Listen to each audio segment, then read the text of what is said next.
Public comment. Please keep your comments in good taste. State your name and address for the record. Thank you.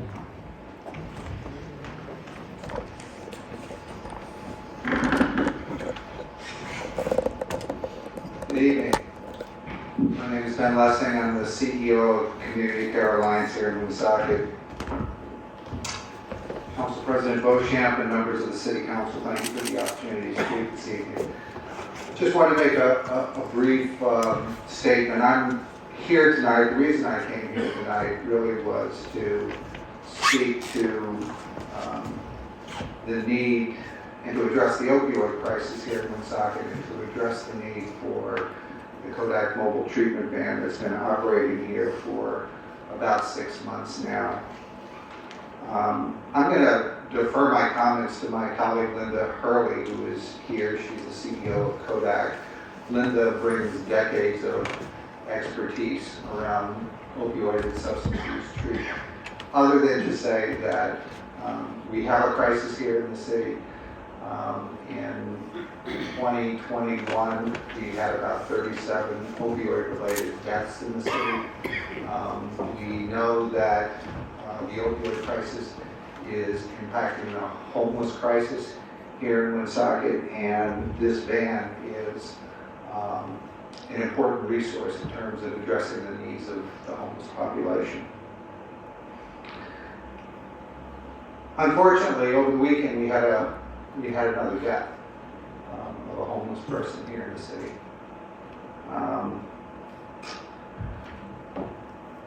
This had been a long-time resident. He had been a long-time resident here.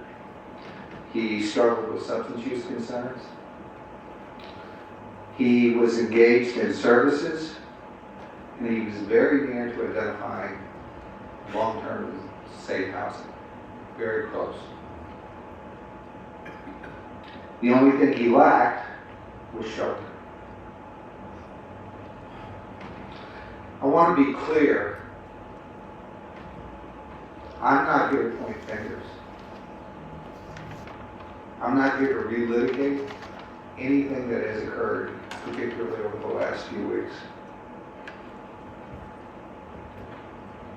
It's my belief that every person in this room is frustrated and wants to prevent people from dying outside.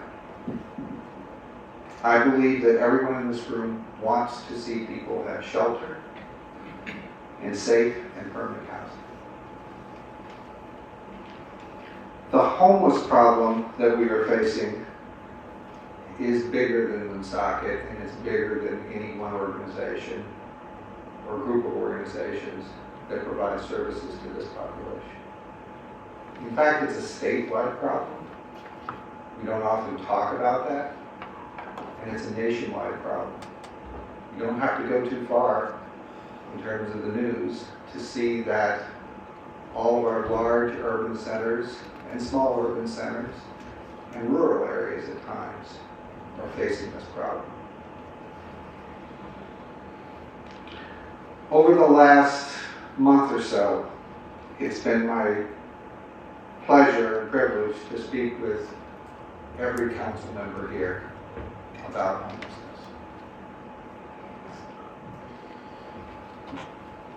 My focus has been on information and education and solutions.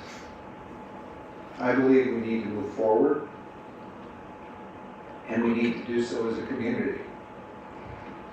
City administration, council, provider organizations, and the faith community.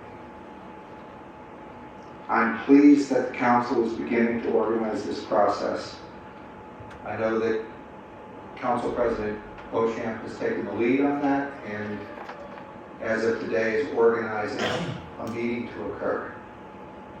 My hope is that the result will be a working task force. A task force that addresses homelessness and housing. At the municipal level, this would be the first of its kind in Rhode Island. My strong belief is that there are solutions within our grasp that we can come together. I hope we can come together.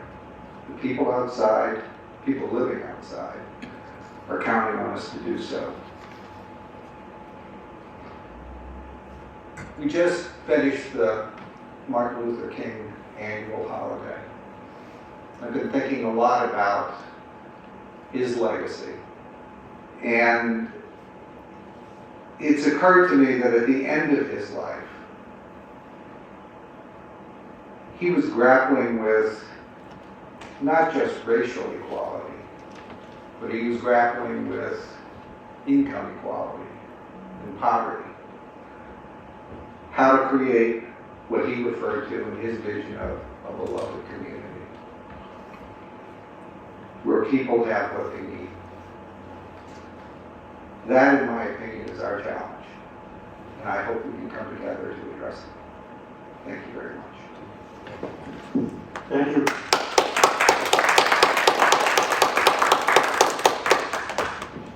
Good evening, Council. My name is John Tassoni. I'm the President and CEO of the Substance Use Mental Health Leadership Council in Warwick, Rhode Island, which I represent then, and 37 other providers. I'm here today to possibly educate. By the way, I'm also on the council in Smithfield. You lost one yesterday, we lost one the day before. So as Ben said, this is a statewide issue.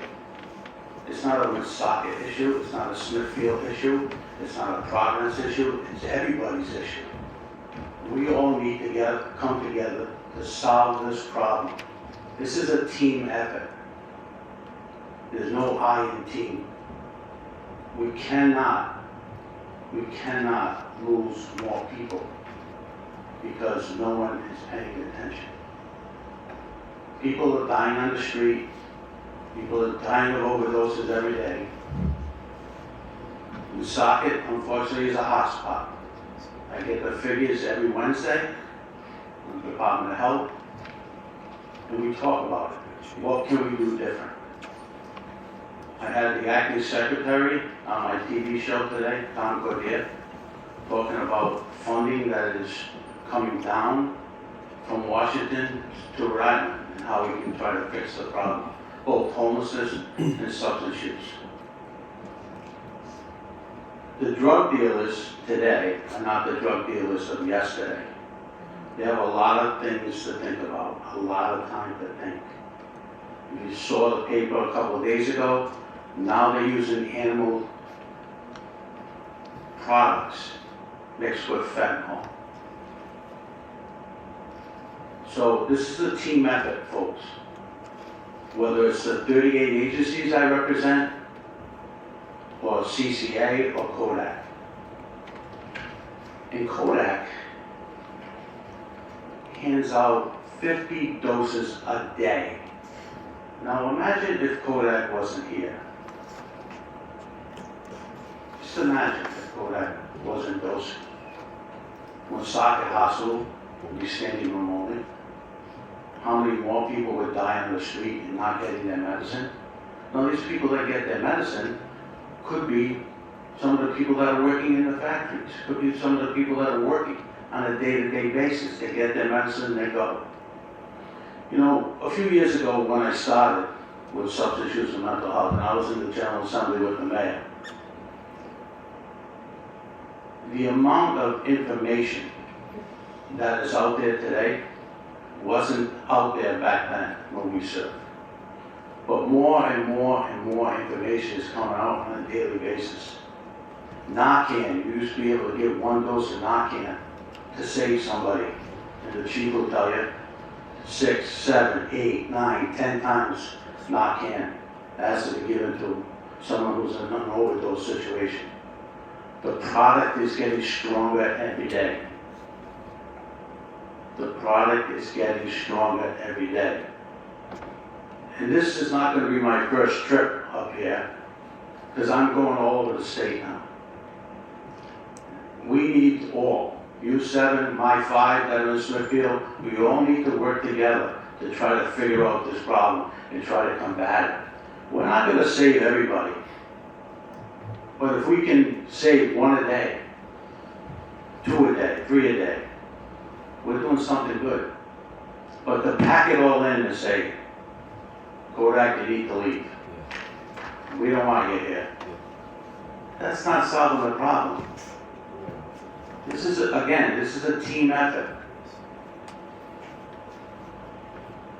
I don't know what else to tell you. I mean, I'm doing the best I can.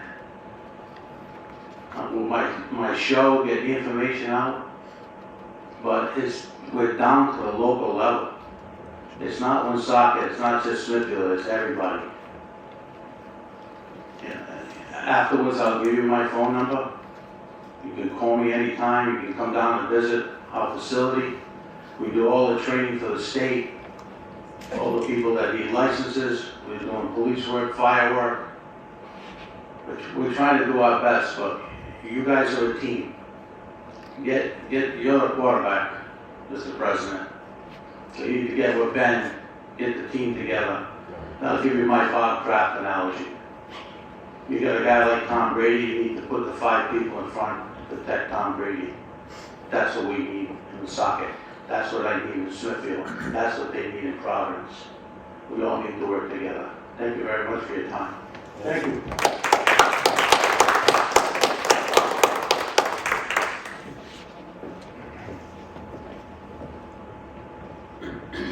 Okay, I was told to speak into the microphone. Are you hearing me? Okay, thank you. My name is Linda Hurley. I'm the President and CEO of CODAC Behavioral Healthcare. And as John and Ben have referenced, I have been working in this field for over the last 30 years in Rhode Island.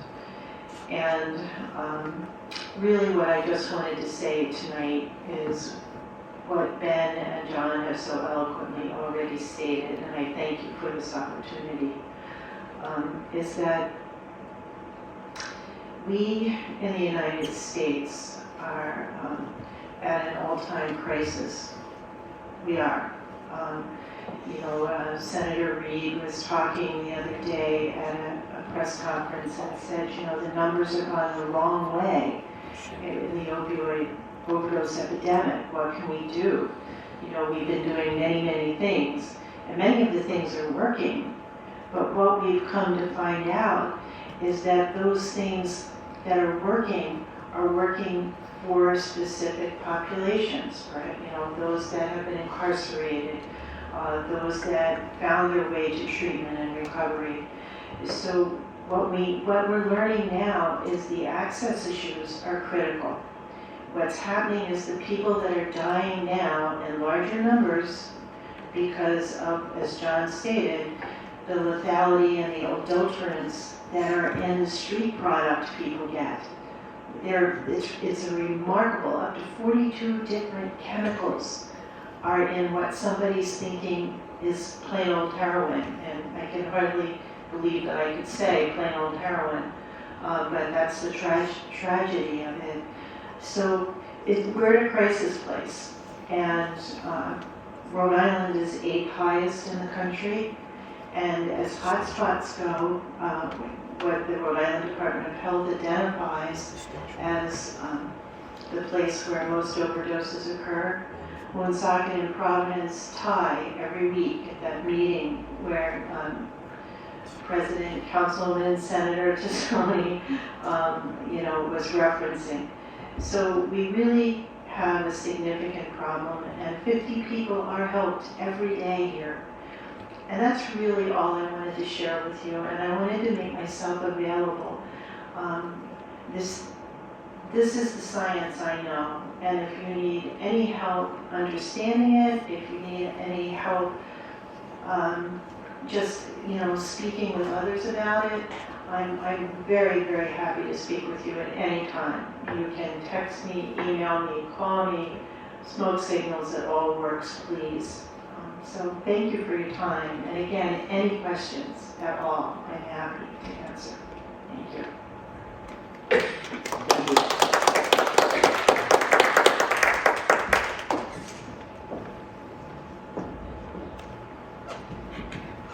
Good evening, President Beauchamp. Good evening, City Council members. My name is Vanessa Boltz. I am the Executive Director of Sojourner House, which is a victim services agency that serves the state of Rhode Island and also specifically the city of Woonsocket. And I wanted to come this evening, and I know there's some new council members, it's a new session. We're slowly moving past COVID. I wanted to make you aware of the work that Sojourner House is doing specifically here in Woonsocket. We've been in a period of organizational growth over the last few years, and we are serving more people than ever before in our agency's history. And I wanted to make sure that you knew that we were here and that we are a resource because of the nature of our work, because we're working with victims who are often in very dangerous situations. A lot of the work that we do stays under the radar. A lot of the housing we provide is in confidential addresses. So oftentimes people are not always aware of what we are doing. But here in Woonsocket, we actually own now 5 residential buildings in undisclosed locations so that we maintain the confidentiality of the families who live there. And we're able to provide a wide range of services from emergency housing interventions. We operate a 24-hour hotline. We provide emergency shelter. We also provide transitional housing, which is shorter-term housing. And then a few years ago, we started to provide what's called rapid rehousing and permanent supported housing. So our goal is to really work with families throughout the entire process, from initial emergency to helping them stabilize to move on to self-sufficiency.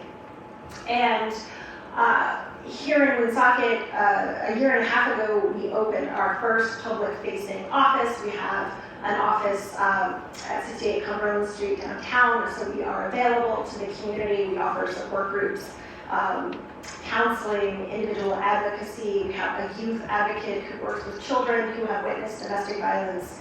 We provide assistance around sexual health. Clients who have been sexually assaulted, we connect them with HIV testing and other resources.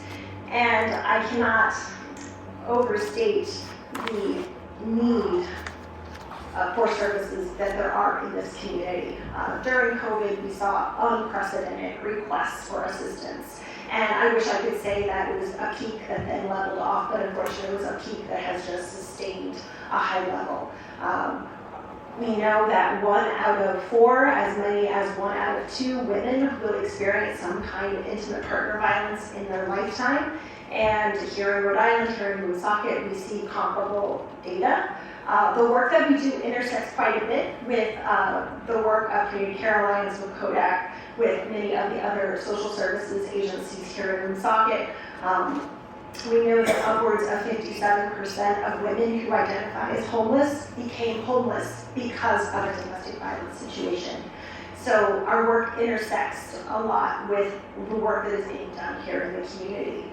And over the last few years, as we all know, housing has been such a critical issue for this community, for the state of Rhode Island, for the country as a whole. And so we have started providing more permanent housing to victims and survivors, and we have started acquiring our own buildings that we are rehabbing and leasing to families. So another point I wanted to make this evening is that it's my understanding the city of Woonsocket is in receipt of some home ARPA funds, which were funds from the American Rescue Act, and they are specifically earmarked to provide additional housing. Victims of domestic violence are a priority area under that grant. And we have talked with the department, the city planning office. We are very interested in securing some of those funds if and when they become available. And I offer myself and my agency as a resource to you at any time if you have questions about the work that we're doing, the clients that we're serving, the great need that there is to support survivors in our community. So thank you very much, and have a good evening. Thank you.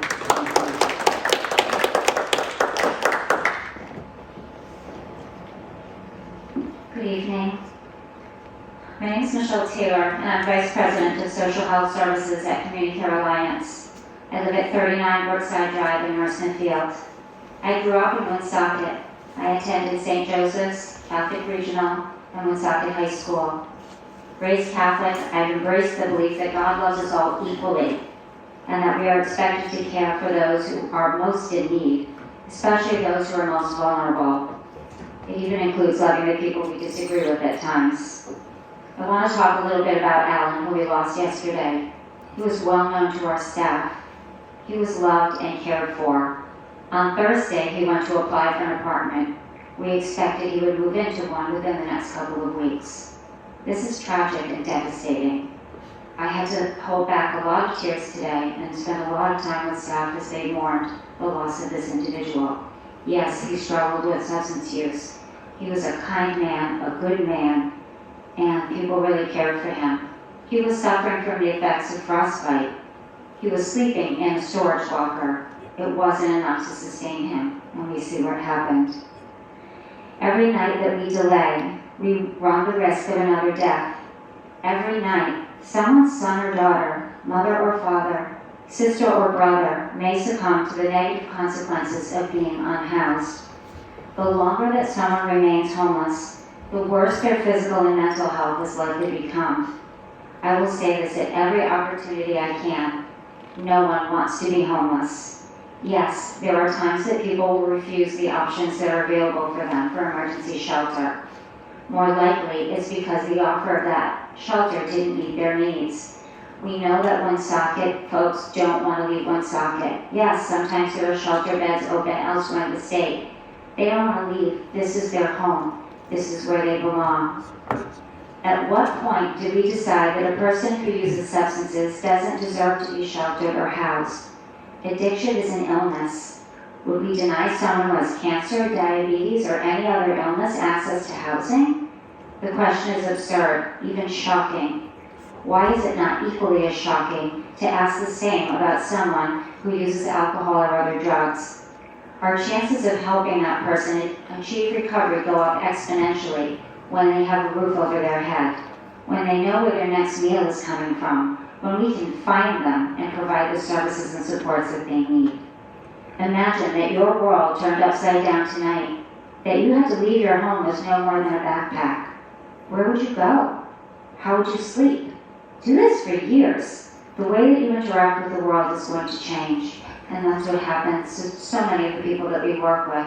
Alan was angry, and he had a right to be. He felt abandoned by us, and with good reason. As I look around the room, I see people who are intelligent, compassionate, and motivated to help this community. You wouldn't be sitting in these seats if you were not. I'm asking us to delay no longer. We need to work together. We can't wait another month or even a week.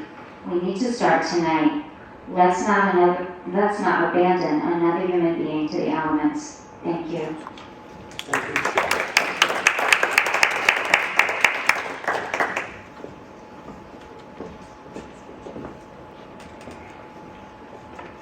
Hello. Thank you very much for allowing me to speak tonight. My name is Michelle McKenzie. I'm co-founder and director of Preventing Overdose and Naloxone Intervention. That's a program that we started in 2006, and we provide overdose prevention, education, and naloxone distribution with community partners around the state. And I'm here tonight to really just uplift the amazing work of Community Care Alliance and CODAC. I'm also a member of the Governor's Overdose Prevention Task Force and co-chair of the Rescue Working Group. It has been both in my work as director of PONY and in my work on the Governor's Overdose Prevention Task Force that I have had really the opportunity of working with Community Care Alliance and CODAC. They do amazing work, and they are really incredible resources for Woonsocket. And I want to offer, I've been in this room doing overdose prevention trainings before, and would be more than happy to do that again.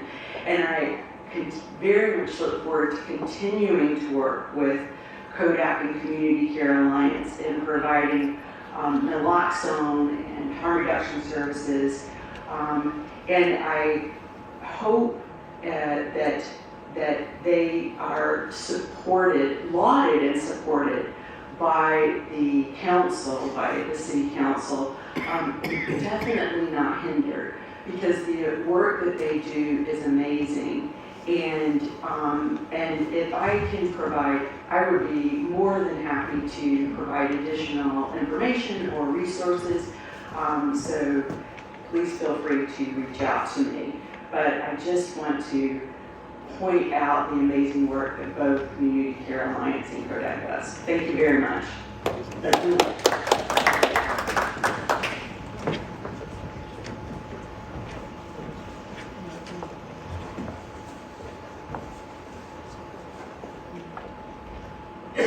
Good evening. My name is Norm Boutin, B-O-U-T-I-N. I live at 40 House Street in Cumberland, Rhode Island. And as Ben mentioned, our friend Alan, the victim, came to our meal site every Saturday for the last 5 years to get meals, to get clothing he needed, personal care items, and some companionship, a hug, and a little bit of faith, you know. We've been operating this meal site at Blue Way Field for the last 5 years, year round. In snow, rain, whatever it might be, we're out there feeding between 120 and 150 people each week. A hot meal, a bagged lunch, personal care items, clothing, and like I said, emotional support for people as well, you know. My point too is, when I think about tonight, I think about that commercial on TV, the animals, the abused animal commercial. I don't see animals in those cages or on those leashes. I see the homeless. I see them, the homeless. Homelessness is a prison for them. They're locked into it, whether they have addictions, issues, mental health issues. They're locked in. They're on a stake in the ground with a rope around their neck. They're in this pen. They have an empty food dish, an empty water dish, with no protection from the elements, the hot sun, 90 degrees in summertime, and 0 degrees or whatever in the winter time, rain, snow, and you name it, you know. That's what I think about when I deal with our folks in the street, you know. The Community Care Alliance, there are people on the street. You only see their folks on every Sunday at the field, and they come to speak with us and stuff. When I sit there at that field and I talk to some of these folks, I feel like a cut man in a boxing match. Because they come to our site battered and bruised and swollen, and what do? I cut their face up, I clean them up, and I push it back and go, hey, get back in there and win this fight, okay? That's the way I feel. I'm a Band-Aid, you know. Like I said, we only see these people on Sundays where our friends, our feet on the street at Community Care Alliance, Ben and his crew, see them every single day, and they do an awesome job, you know. And I'm just wondering and a few weeks ago, my wife was here making a plea to the city that we want to work with you. Now, do you want to work with us? Is that your problem? Because we want to work with you. And as Ben said, we need to all get together here, and you folks are talking about having some kind of task force. Well, let's put these actions in, let's put these words into action and see what's going on. Because there's a dark cloud over the city of Woonsocket, and the cloud's getting darker, you know. And yes, we are in the spotlight, because everybody's watching what we do in Woonsocket here.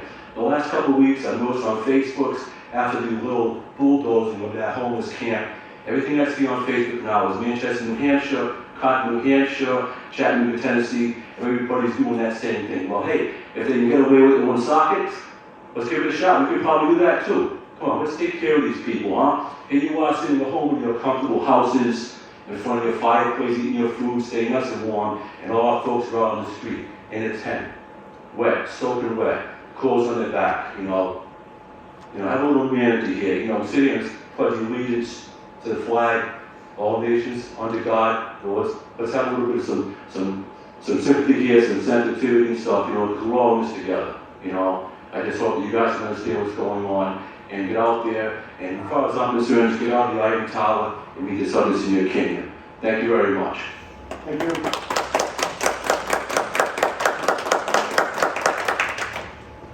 Anybody else?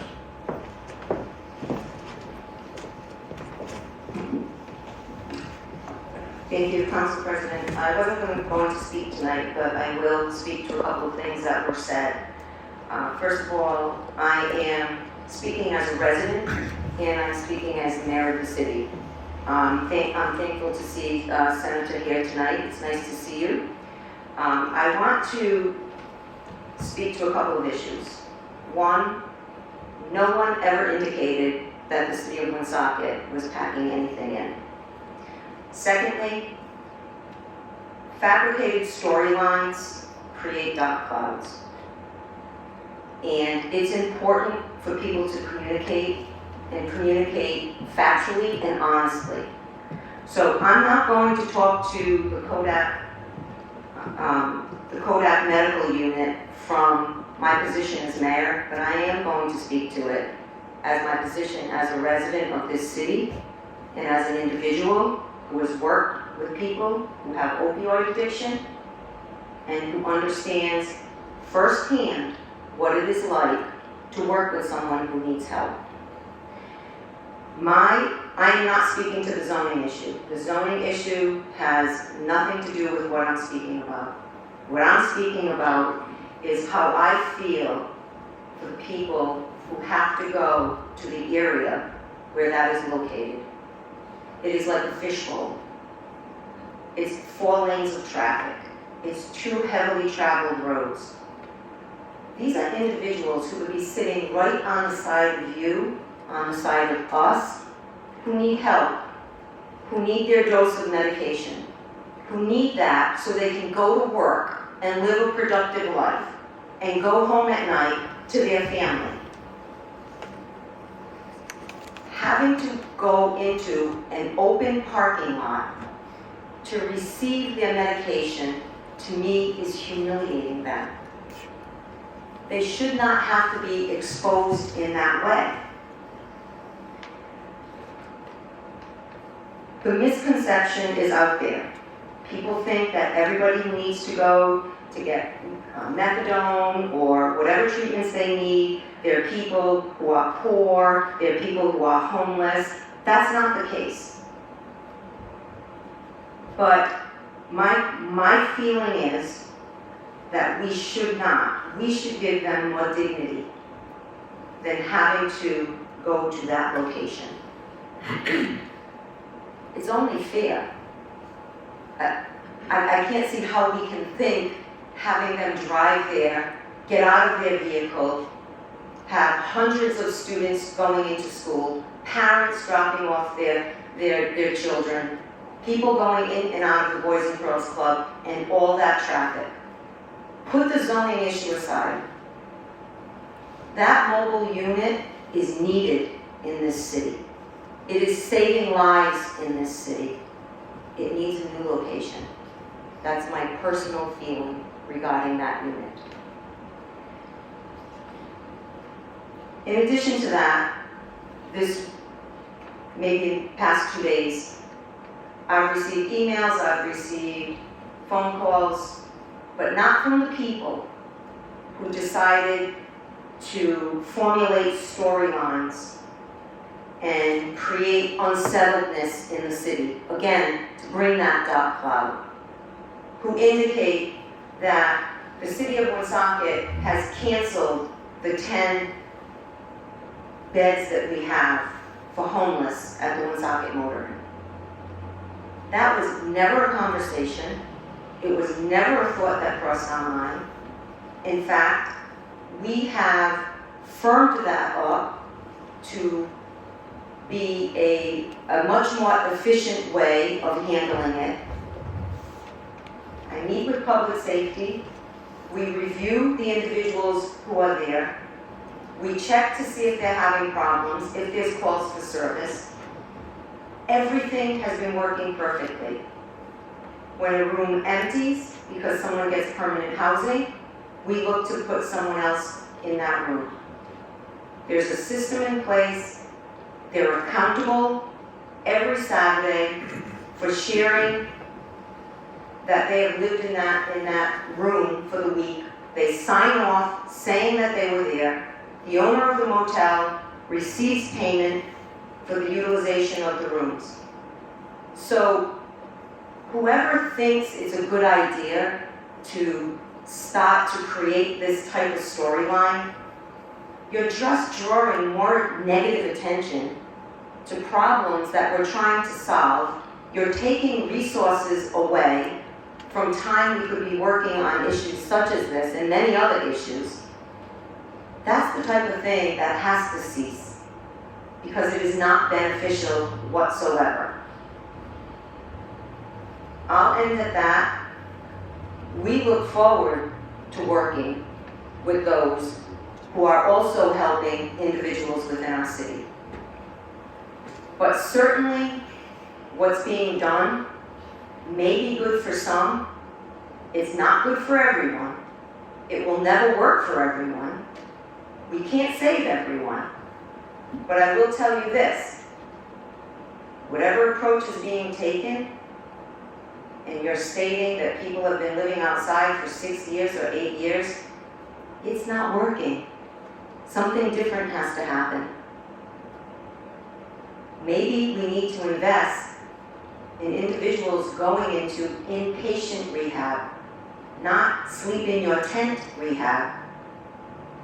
We need to take the funding for homeless and explore the opportunity for an individual with an addiction to be an inpatient, not outpatient, but inpatient. Because if it's long-term homelessness, whatever approaches are being used are not working, and we need new approaches. Thank you. Thank you.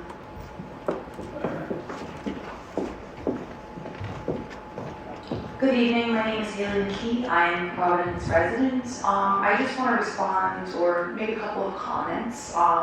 First and foremost, I think it should be noted that I survived my last overdose about 10 years ago. And there are reasons that I was fortunate enough to survive that I kind of attribute to my community, helping lift me up and support me, where I didn't become another tragic statistic, such as the gentleman who, the people in this community who are passing. Inpatient treatment is not housing. You have to have your basic needs met, and this isn't for everybody, but this is for a lot of people. You have to have your basic needs met before you're able to get better, right? I think that's, if we don't have our basic necessities such as food, clothing, and shelter, our outlook is going to look significantly less favorable, so to speak. And as far as comments around not everyone who uses drugs or has substance use disorder issues is poor or experiencing housing, a lot of us are productive members of society. I think it kind of goes against the tone of our conversations this evening that are largely centered around concerns of people in this community who are experiencing housing instability, food insecurity. We're concerned about them having access to their medication. Why not here? I've worked with people who use drugs for years now, and I spend a fair amount of time working in this community with some of your most vulnerable citizens. And the one thing that sets this community apart when I'm working with people who use drugs than any other place in Rhode Island is the lack of hope. They call this place home. They want to be here.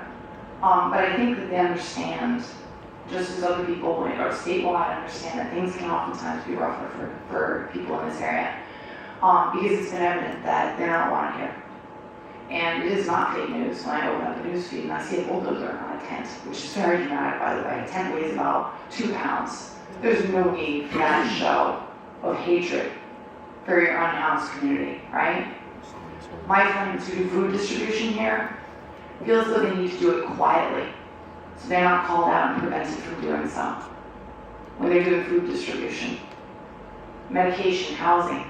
I spend a fair amount of time in Safe Haven and I see what a wonderful job they're doing and how happy people are there and how they're getting their needs filled in that space. I have people who report that they get good treatment at the CODAC van. And I would imagine that they like to continue doing so. And make no mistake, we hear this stigma. When we're out using drugs in the community, we hear it, we feel it, and it's actually a large predictor for whether we live or die. Right? That stigma and that hatred, that kills people. And I think that's hard for people to understand, but whatever we're hearing from the outside, trust me, we're plenty feeling it enough on our own on the inside. And this is not the way to treat most vulnerable community members, and I'm just hopeful that people start to do better. Thank you for your time. Excuse me, could you repeat your address, please? Sure. It's 304 Pearl Street, and that's in Providence, Rhode Island. Thank you.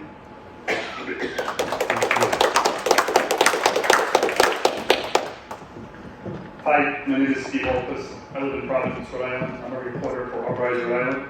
I've been covering things here in Woonsocket for a few years. Give your address, please. 26 Ogden Street, Providence, Rhode Island. Thank you, sir. I heard tonight that fabricated stories bring dark clouds, and I want to address some fabricated stories. One of them is that the camp that was bulldozed 2 weeks ago was transient. It didn't have people living there. That is not true. That was said by a police officer here 2 weeks ago. I had interviewed 5 people who had lived in that camp for at least 4 months. They all say that they all have the same story. They are not communicating with each other or coming up with fake stories. They are credible people who are living in that camp. The police officers, in fact, knew their names, called them by their names, and Miss Pamela, hey, Miss Pamela, that kind of thing. This is true. Okay, so what was said 2 weeks ago, a fabricated story. Great. Another fabricated story that was said on the radio 2 weeks ago, the day after the last city council meeting. Advocates are keeping people homeless for the money, said by the mayor until the NRI. This is also obviously not true. If you have any kind of idea of how these things work, you can say, oh, you can come up with all sorts of conspiracy theories about that. But the truth is, advocates are working to help homeless people, to end homelessness. So we want to talk about fabricated stories bringing dark clouds. There's another phrase that I really like as a journalist, which is, democracy dies in darkness.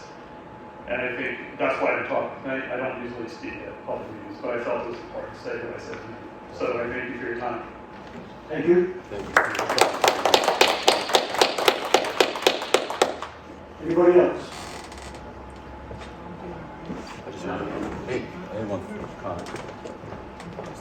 Please be brief for a second time. Thank you. Thank you. Norman Boutin, Boutin, 40 Howard Street, HOWD, Cumberland, Rhode Island. I'm also a member of the Mayor Organization for the Homeless.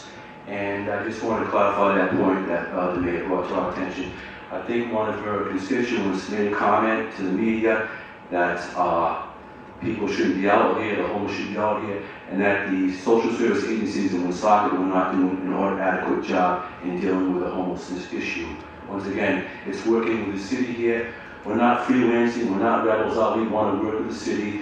We want to work, and hopefully the city is going to work with us to take care of this problem and remove this cloud from Woonsocket and get people to help the people around here in need. Because we don't want, we get a bad enough image as it is with the numbers of the overdoses going up, and it's like we're running a race neck and neck with Providence to see who has the most overdoses. Let's just wipe that slate clean and start with zero. I love to see when they do the calculation in the month to see 2 goose eggs there with no overdoses at all, but it's going to take a team, it's going to take a task force, as you folks had pointed out, and we are more than willing as the Organization for the Homeless to work with the city of Woonsocket and to rectify this problem and have a team effect here. Thanks so much. Thank you. President John Desautels of the Youth Mental Health Leadership Council. I have a suggestion. We put a small task force together. I'd be more than happy to sit on it with yourself, maybe the mayor, maybe Ben, and a few other people. As I stated before, this is a team effort. If we do nothing, it's going to get worse. So we need to do something. Just a FYI on something. When I first started in this business years ago, it was 1 in 5 families that this affected. Now we're down to 1 in 2. So someone up there in 2023 is going to pick up the phone and call me and say, John, can you get my brother, sister, mother, father, son or daughter into treatment? 2023, we're going to be down to 1 in 1 families. Take that to the bank. Take it to the bank. I'm offering to help. Put a task force together. If you do nothing, it's going to get worse. We're here to help. I want to work with the mayor. I worked with the mayor many years ago. She didn't always win. The team effort. Thank you. Thank you.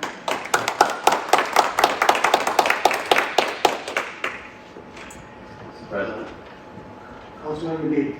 I just wanted to say, I haven't said a lot about this issue that much, but first of all, I appreciate everything everybody's doing. I do believe that we're all on the same page with this, but we do need to have this meeting because it's been going on for like 3 weeks and we're trying to get this date set so we can meet on this. I'll say just, I want you to understand that I'm compassionate and I care about people, and I have personal experience with homeless. I've had 3 live with me personally. And unfortunately, it was those bad situations. I wasn't able to keep them in my house anymore. What I will say is, I did hear someone say that they're offered housing in another area and they don't want to go. I get that you live, they like Woonsocket and maybe in the future they can come to Woonsocket. But in my opinion, if I was homeless, I think I want a roof over my head. And I mean, maybe I'm wrong, but if we're offering them, like I know Dan McKee put out 40 more beds, and then I heard that now this is again what I hear, okay? So that's the other thing, a lot of it is rumors, that there was tons of people that could have gone but didn't want to go, and I could be wrong on that, but I just wanted to say this out loud. Why wouldn't they go? I don't understand why they would want to be out in the cold with no food and so on and so forth. And I'm not looking to pick any kind of a fight. I want to work with everyone, and I know this whole council does. But when I just keep hearing these things that don't make sense to me, and I guess I need to know why. The reason why they... Excuse me. My name is Pat Ford. Excuse me. Oh, yeah. He still has the floor. Yeah, no, I'm all set. I basically wanted to say that we're all on the same page on this. We don't want to see people out in tents. We don't want to see people using drugs in tents, and I'm telling you the bad part of it. I do have personal experience with it too, so unfortunately, I kind of wanted to say that out loud, but I'm all set. Thanks. Thank you, Councilman. Pat Ford, 1 Ezra Hopkins Lane, Cumberland, Rhode Island. First of all, let's clear up a myth. The facilities that are available in Providence right now are transitory at best. They're largely warming centers with food, and already the conditions are being reported as going downhill, despite the best effort of a lot of people working there. The facilities there are limited, and when one leaves those facilities, one has to reapply to go back to them.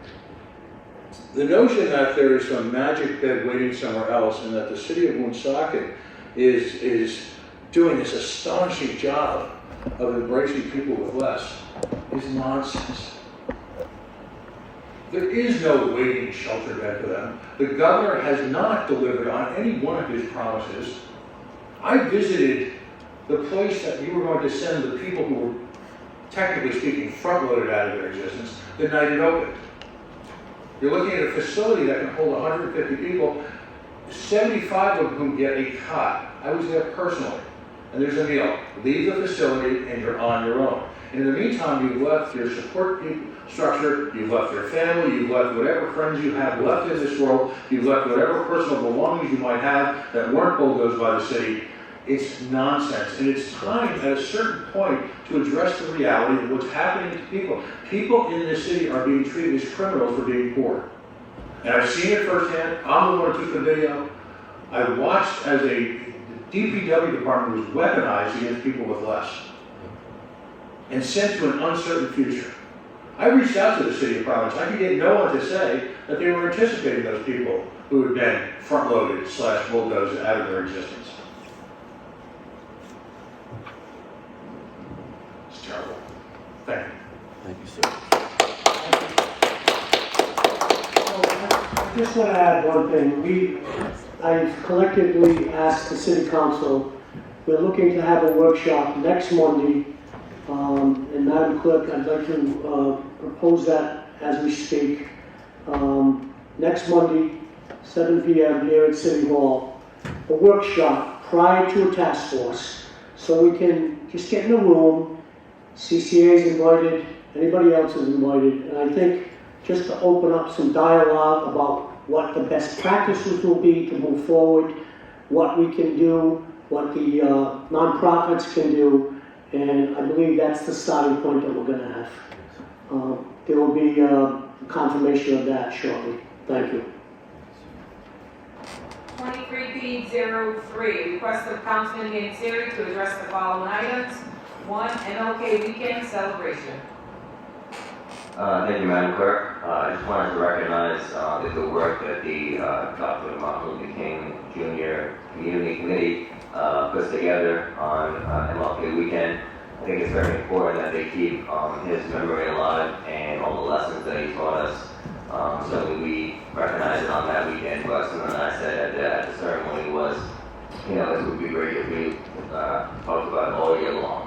And that's something that I hope to offer to the city council, is to continue to think about what he can offer to us and the lessons that he taught us.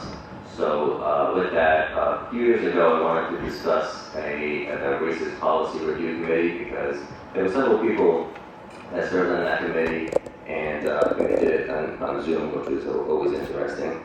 But I think they came up with some really important information, and unfortunately there was never a vote of any charter amendments or code amendments that was proposed.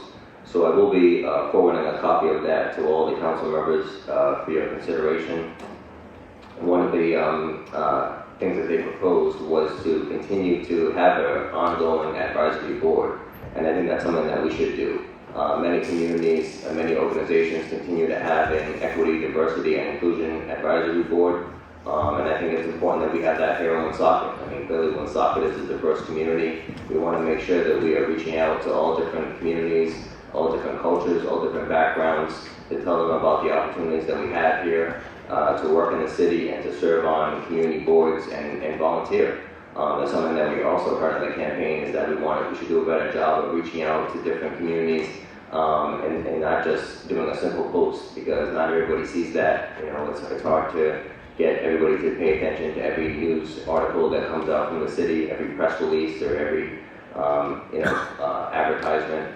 So I think we need to do a better job of that, and I think having a advisory board with people in the community, such as Thomas Gray, who chaired the Racist Policy Review Committee, if we can put together a good group of people that meet maybe on a, not every month, but maybe every other month or a quarterly basis, I think we could get some really good recommendations from the community.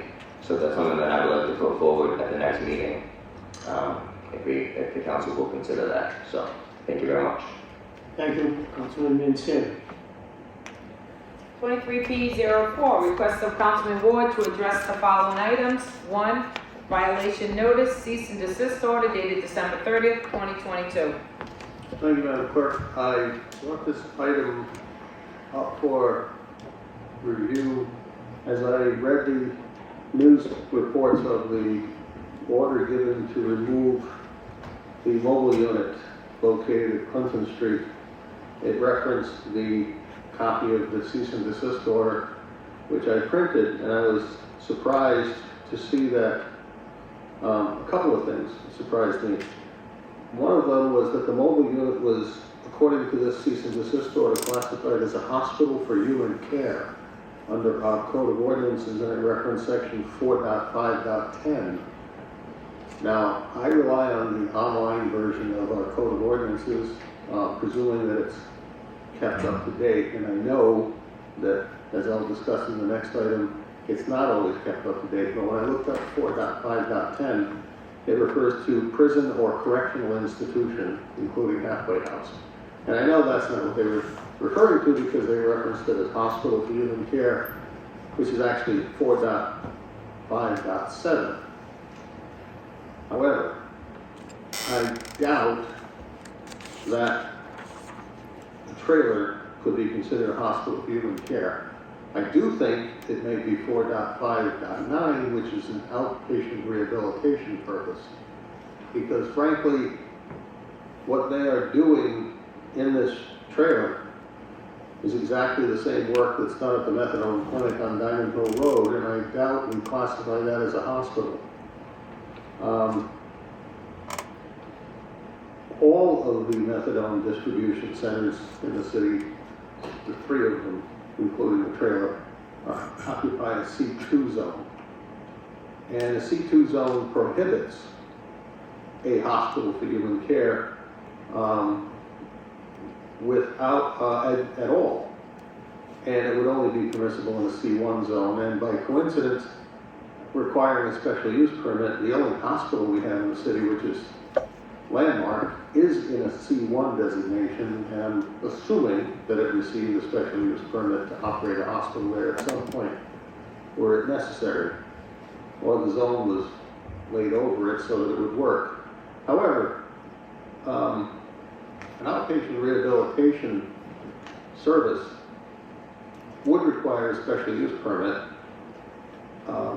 if it were, I'm assuming, to ask for permission to be qualified, but that's not what's cited here. It's cited as a hospital.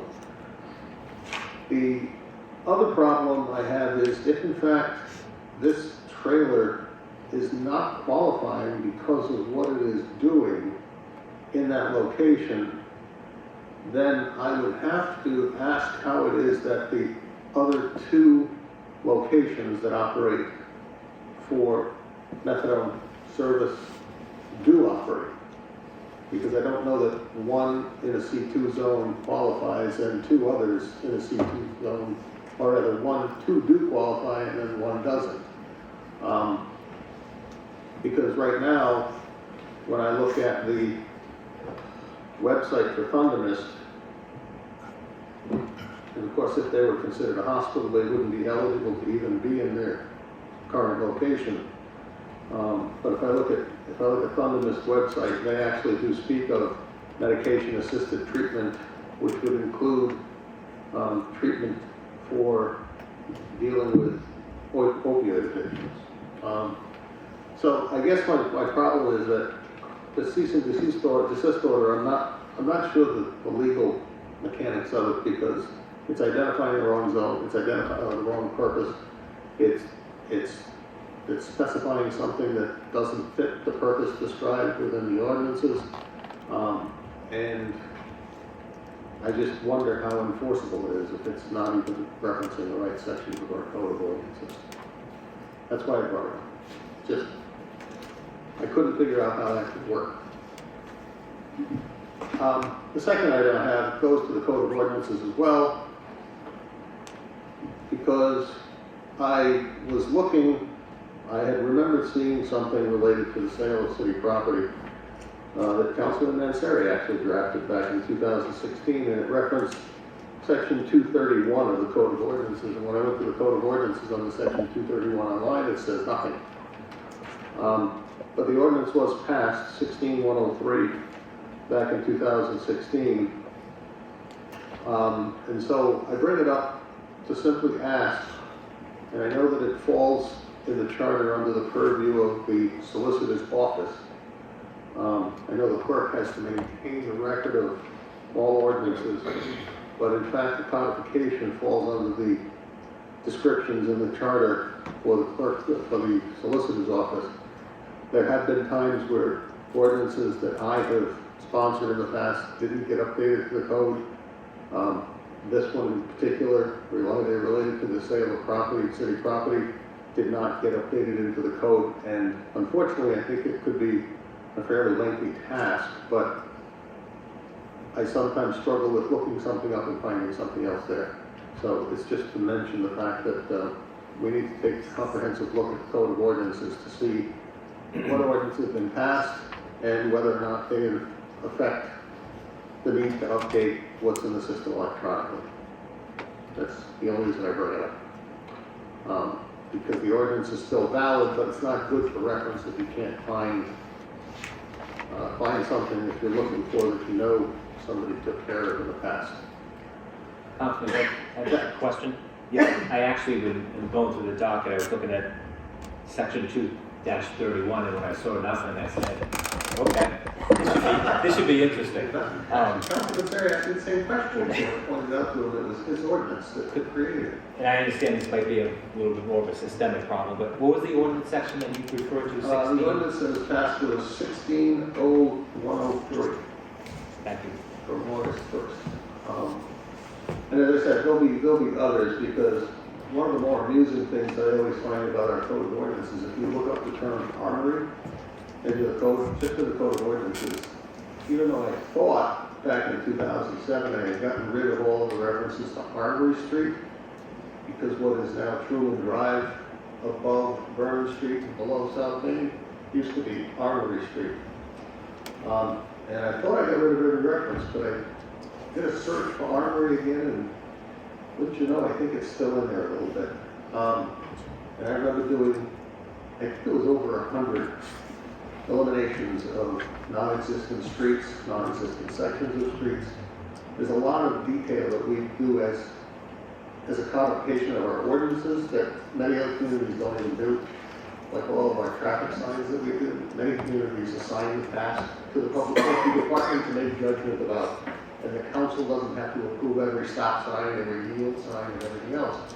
We do. But because of that, you get this massive ordinance code that has all the details, and when something changes, like rip the bus stops that are in there that aren't rip the bus stops any longer. There's a whole series of things in there that change over time and don't get changed. And so, like I said, I've spent hours pulling out junk that we've passed ordinances in the past. But I'm sure there's other stuff that's in there, and it's not a high priority for the city, but it is something, I think when ordinances are passed that affect operational things, not just street signs, but sale of land, I think we need to make sure that those ordinances over time get reviewed to see which items, and it's only probably less than 10 a year, where there's an amendment to the Code of Ordinances. Specifically, where it says amendment to Code of Ordinances. And just to verify that whatever they do, if it should have a section reference, should be taken care of in updating the electronic system. That's all. And my last one, tax assessment litigation. I don't know, the last conversation with the previous solicitor, he kept referencing hundreds of litigation items. And there were times, and I kept asking to have a closed session meeting to discuss or review or tabulate or speculate or inform the council about how many there were, what their status was in the court system, and just keep us informed, because part of any kind of revenue risk in the future can be associated to a certain extent with any tax appeals that have ended up in the court system. And I think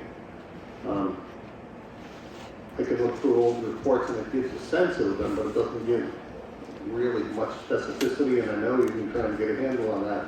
I'm not asking for it next week, obviously, but if there comes a time that you're prepared to review that with the council, I think it would be appropriate if we could schedule a special session to have a closed meeting, and actually, before we get to the budget, actually, I think it's more important.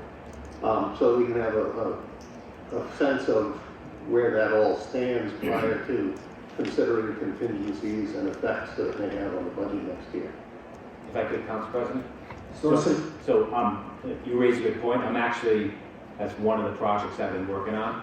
There are many outstanding, I'm not going to get into the number right now, but I've gone through the Woonsocket Board of Assessment Review minutes going back to January 1, 2019. I printed them all out. I have a catalog of how many cases are pending, and I would say the next maybe a couple of weeks, I'd like to have a special session to inform the council, and I believe either the third or fourth week of February, we're going to have our first Woonsocket Board of Assessment review and start hearing these administrative appeals to get them moving. But I'll have more details with you at a special session. That would be great. Thank you. All set. Council President, I'd like to talk on one of Councilman Ward's points. Councilman Manseri. Mr. Solicitor, did you review the cease and desist order before it went out to Community Care Alliance, before it was sent out? I believe I had a conversation with Mr. Carnavale. I'll leave it at that because it gets into attorney-client privilege. I did not study the issue, Councilman Manseri. Okay. As we're talking about processes and policies, that probably, should be something that we should do simply to avoid, future lawsuits, as we just had a conversation about lawsuits. I think we all want to avoid that going down the road. In terms of the location, I understand that Community Care Alliance has it at their location because it's convenient and they feel like it's a high priority area. And I certainly understand that other uses have moved into that particular area, but they also moved in after, Community Care Alliance has already been established in that area. So to me, if you're going to move in a school or another, youth type oriented organization, you already know what you're moving into, you know, so if there is a zoning issue, maybe that could have been resolved with maybe a phone call conversation and, you know, going through what can be done to make it legal. I think that probably would have been a more cohesive and better approach to go about it than to send out a very aggressive letter saying that we want you to cease immediately. You know, I think that sent the wrong message, and I certainly appreciate the people coming out tonight to speak to us, and I think hopefully we can get this issue resolved so that this particular need can be addressed here in the city, which obviously we have established that. So thank you very much. Council President, just make a comment real quick. So listen, Thank you. I wanted the council to know that I have been in communication with CODAC's attorney and NRI's attorney. I haven't spoken to NRI's attorney, he's been out, but that CODAC's counsel's talking on behalf of both of them. We've had phone conversations, email communications, we've exchanged information, and I will continue the dialogue with, it's actually Stephen Desautels who represents CODAC.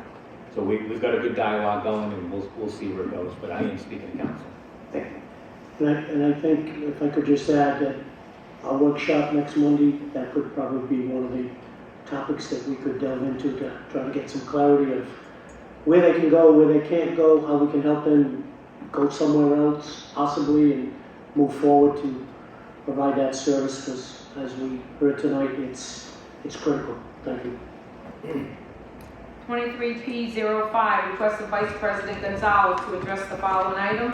Opening a dialogue and working collaboratively with community service agencies within the city in order to best service the people of the city of Woonsocket. Good afternoon. Good evening, yes. First of all, I just want to thank all the social service directors who advocated with compassion and professionalism before our council.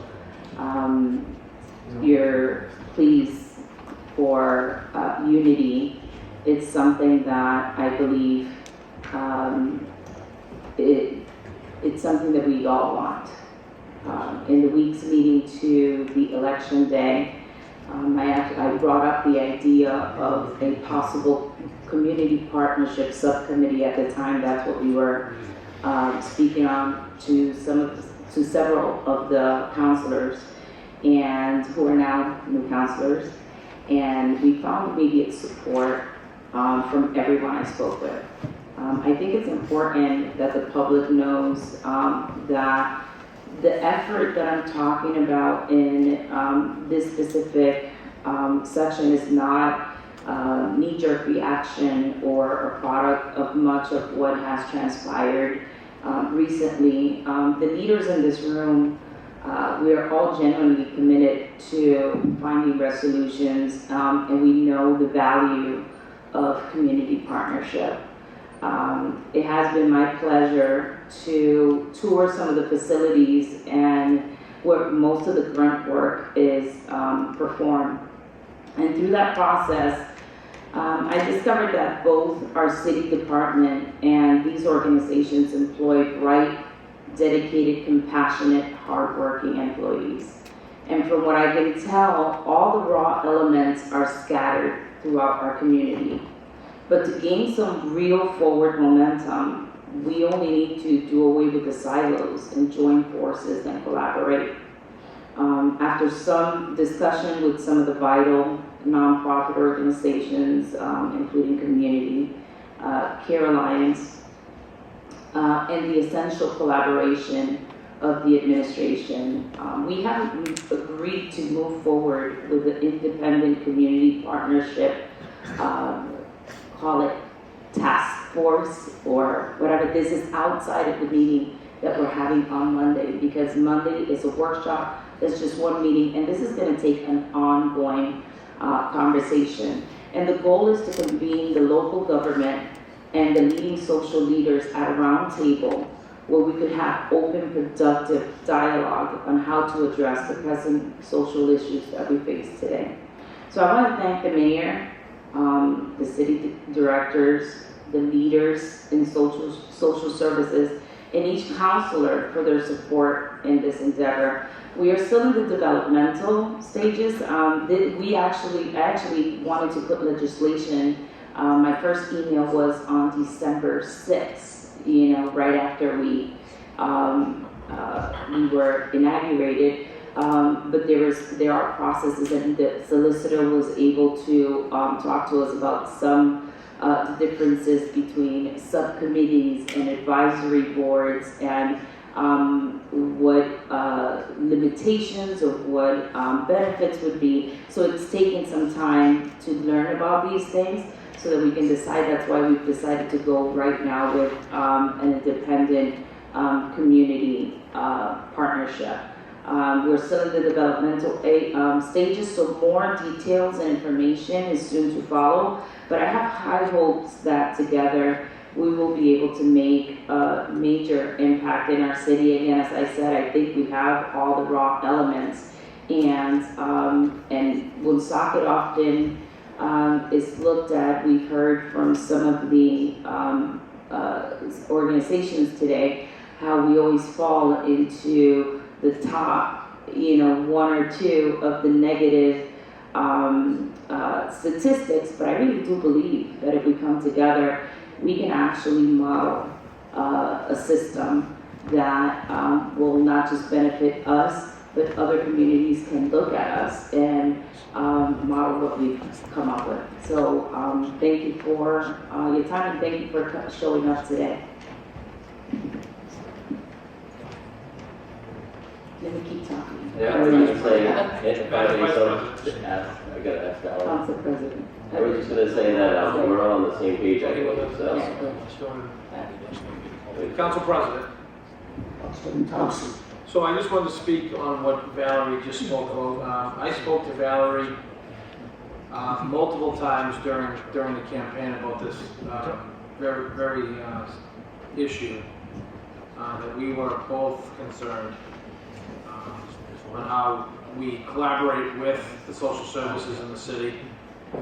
And I can tell you, it's not a knee-jerk reaction. It was not. We had conversations for many months. I was still wearing a t-shirt walking doors when we were having those conversations. So I just wanted to speak on your leadership on this. And I had great conversations during the fall. And again, I look forward to trying to move it in the right direction. Thank you. Thank you.